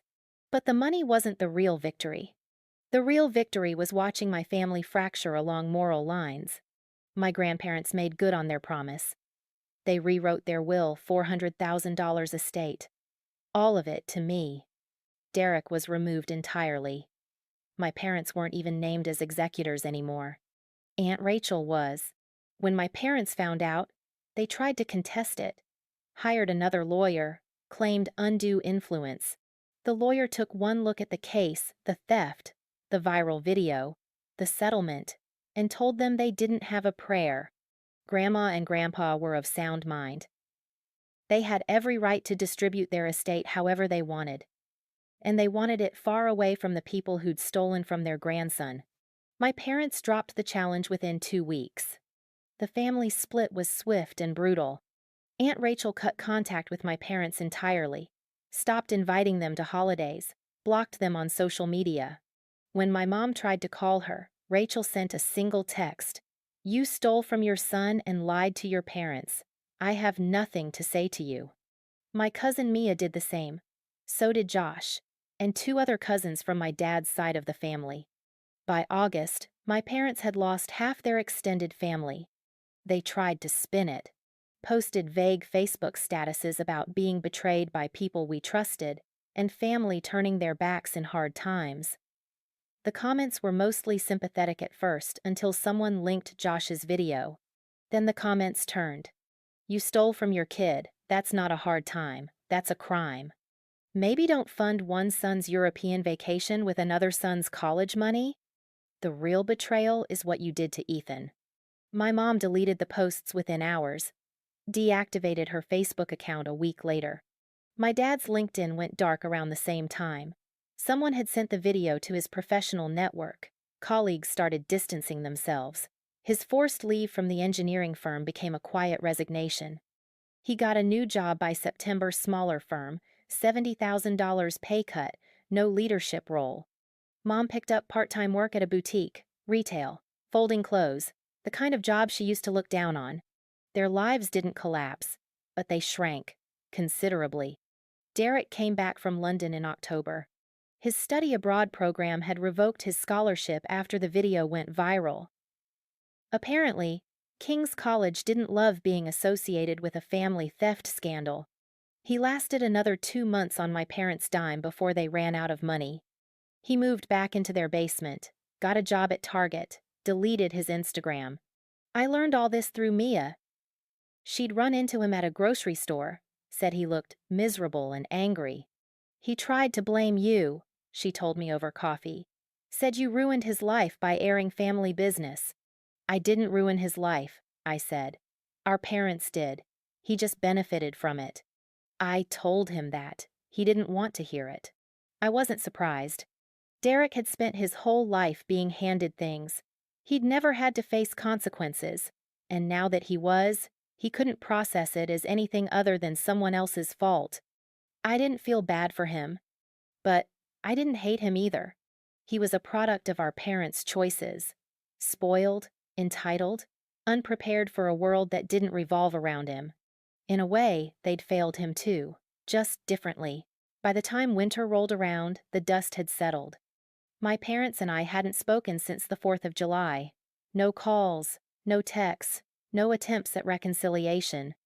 They sent a Christmas card to my apartment in December. Generic. Hallmark. Signed, Mom and Dad. No message, no apology. I threw it away unopened. Aunt Rachel hosted Christmas that year. 20 people, my grandparents, cousins, a few family friends. My parents weren't invited. It was the best holiday I'd ever had. We ate too much, laughed too loud, played board games until midnight. My grandparents gave me a framed photo of me at my MIT graduation cap and gown. Genuine smile, no empty chairs in the background. We're sorry we weren't there, Grandma said quietly, but we're here now. I hugged her, didn't let go for a long time. The lawsuit became a case study. Morrison called me in January. You're not going to believe this, but a law professor at BC contacted me. She wants to use your case in her family law seminar. Anonymous, obviously. But it's apparently a textbook example of custodial fund conversion. I laughed. So I'm a legal precedent now? Pretty much.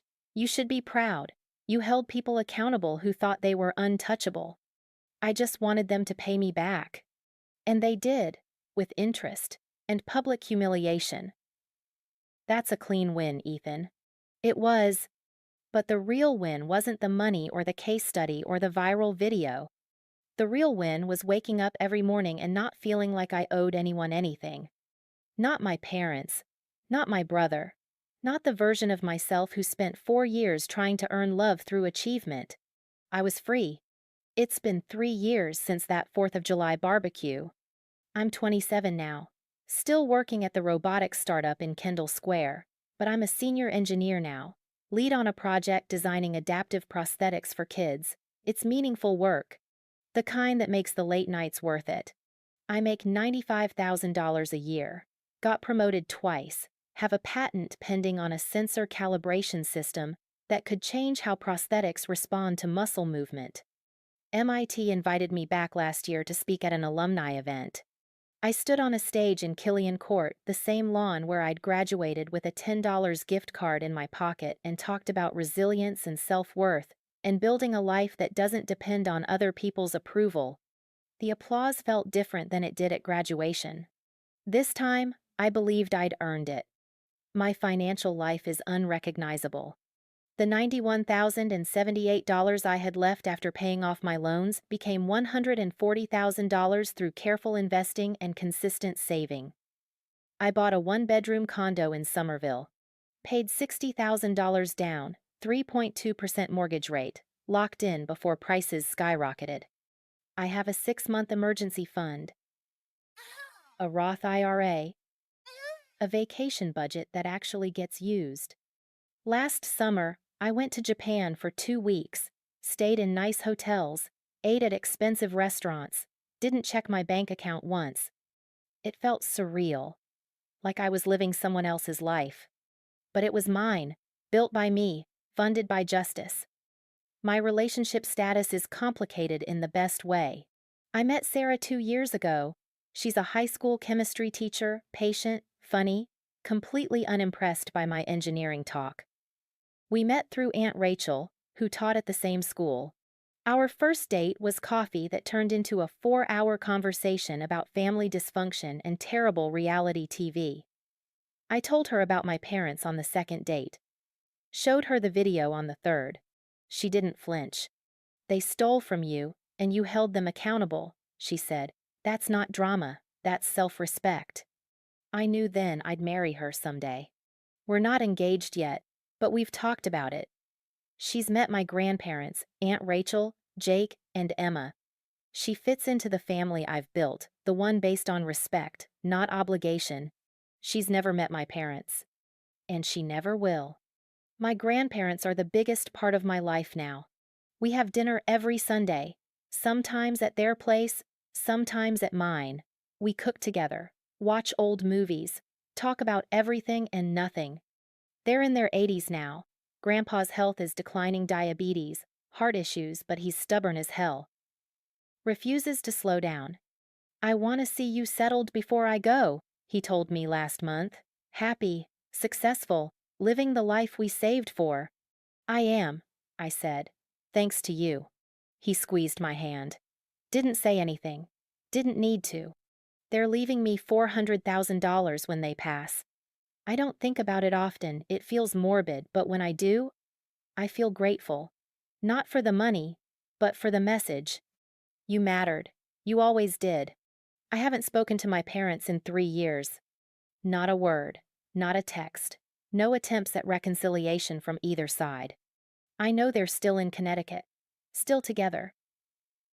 I know Derek still lives with them, still works at Target, still blames me for his life not turning out the way he wanted. I know because Mia updates me occasionally. Not because I ask, just because she thinks I should know. I don't need to know. Their lives aren't my concern anymore. Sometimes people ask if I regret it. The lawsuit, the confrontation, the public exposure. I don't. Not even a little. Because here's the thing. Some relationships aren't worth saving. Some people will never apologize, never change, never see you as anything other than a supporting character in their story. And you don't owe them forgiveness just because they're family. You don't owe them anything. I think about the $10 Subway gift card sometimes. I kept it. It's in a drawer in my home office, tucked inside the envelope it came in. I don't look at it often, but when I do, it doesn't hurt anymore. It's just a relic, evidence of a time when I thought I needed their approval to have value. I don't think that anymore. Last month, I got a message on LinkedIn. A stranger, someone who'd seen the video years ago. She'd just sued her own parents for stealing from a trust fund her grandparents had left her. Your story gave me the courage to do this, she wrote. I didn't think I was allowed to hold them accountable, but you showed me I was. Thank you. I stared at that message for a long time. I didn't set out to inspire anyone. I just wanted justice, validation, proof that I wasn't crazy for being angry. But if my story helped someone else find their voice, hold their ground, choose themselves, then maybe the whole mess was worth something beyond my own healing. I wrote back, you deserved better. I'm proud of you for fighting for it. 3 years later, here's what I know. You can't control how people treat you, but you can control how you respond. You can't make people love you the way you deserve, but you can build a life with people who already do. You can't erase the past, but you can stop letting it define your future. My parents valued me at $10. I valued myself at $102,678, plus 3 years of interest, plus a lawsuit, plus a public reckoning. And now? Now I don't value myself in dollars at all. I value myself in boundaries, in peace, in the ability to wake up every morning and know I don't owe anyone, least of all them, a single thing. That's worth more than any college fund. I'm sitting in my condo right now, Sunday morning, coffee in hand. Sarah's still asleep in the next room, sunlight streaming through the windows I own. In a few hours, I'll drive to my grandparents' house for dinner. We'll make pasta, drink wine, laugh about something stupid, Grandpa said last week. Tomorrow, I'll go to work. Keep designing prosthetics that give kids their lives back. Next month, I'm taking Sarah to Vermont. We're staying at a bed and breakfast, hiking, unplugging for 4 days. This is my life now. Built by me, funded by justice, sustained by people who actually give a damn. My parents gave my brother $185,000 to study abroad. They gave me a $10 gift card at graduation, and I used it to buy myself something they could never give me: freedom. If you're listening to this and you see yourself in my story, if you've been undervalued, overlooked, or outright stolen from by people who were supposed to protect you, I want you to know something. You're not being dramatic. You're not overreacting. You're not ungrateful. You're recognizing that you deserve better. And you do. Family isn't defined by blood. It's defined by behavior, by respect, by the people who show up when it matters. Some relationships are worth fighting for. Others are worth walking away from. Only you know which is which. But whatever you decide, know this: choosing yourself isn't selfish. It's survival. And you deserve to survive, to thrive, to build a life where you're valued at more than the cost of a sandwich. You always did. This is Achiever Betrayed. Thanks for listening.